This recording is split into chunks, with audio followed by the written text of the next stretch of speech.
Friends, Vaishnavi చనిపోయిన తర్వాత చాలా విషయాలు వెలుగులోకొచ్చాయి. నిజం చెప్పాలంటే, విషపూరితమైన హరిబాబు తన ఒక నీచ బుద్ధిని ప్రదర్శించాడు. అయితే ఇక పోస్ట్‌మార్టం రిపోర్ట్స్ కానీ, తనకు సంబంధించిన వాట్సాప్ చాట్ కానీ, పోలీసులు ఇచ్చిన ఇన్ఫర్మేషన్ కానీ, అలాగే దానికి సంబంధించిన పూర్తి వివరాలు కానీ మనం ఇప్పటికే తెలుసుకున్నాం. అయితే ఇక్కడ హరిబాబు ఇంకొక దారుణానికి ఒడిగట్టాడు.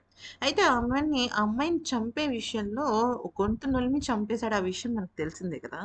అయితే ఆ తర్వాత కొంతసేపు అయిన తర్వాత తను చావాలి, ఖచ్చితంగా చావాలి అని చెప్పేసి కత్తి తీసుకొచ్చి బాగా బలంగా పొడిచేసాడనమాట.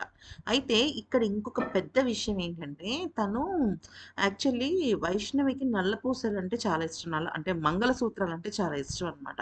ఆ మంగళసూత్రాన్ని తను చాలా ఇష్టంగా చేర్చుకుంది. అదే విషయాన్ని తను తన యూట్యూబ్‌లో గూడా పెట్టుకుంది. అయితే ఆ ప్రదేశానికి కూడా అంటే సాధారణంగా భర్తని మంగళసూత్రాలుగా భావించి భార్య తన గుండెల మీద పెట్టుకుంటుందంటారు కదా!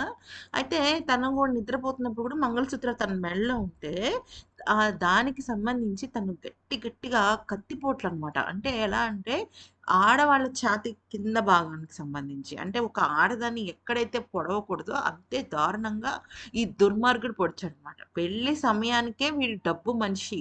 ఇంక వీడికన్నా దుర్మార్గులెవరైనా ఉన్నారంటే వీళ్ళ అమ్మ, వీళ్ళ అన్నలిద్దరూ కూడా.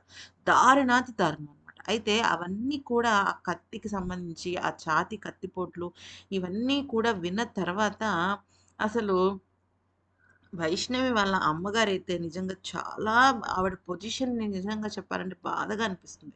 ఇంకొక ముఖ్యమైన విషయం ఏంటంటే, ఆవిడకి సంబంధించి అంటే వైష్ణవి వాళ్ళ అమ్మగారికి విపరీతంగా ఆందోళన పెరిగిపోయి, అసలు ఆవిడ అన్‌కాన్షియస్‌లోనే ఉన్నారని చెప్పొచ్చు. అంటే ఆవిడ ఏం చేస్తున్నారనే విషయం పైన ఆవిడకి ఒక క్లారిటీ లేకుండా పోయింది.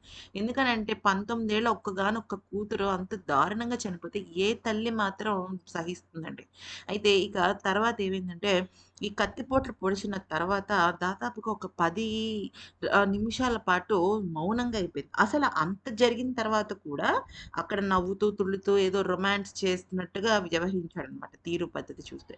సో, ఫ్రెండ్స్, ఈ వీడియో గనుక నచ్చినట్లయితే లైక్ చేసి, సబ్స్క్రైబ్ చేసుకోండి. ఆత్మకు శాంతి చేకూరాలని మనస్ఫూర్తిగా కోరుకుంటున్నాను.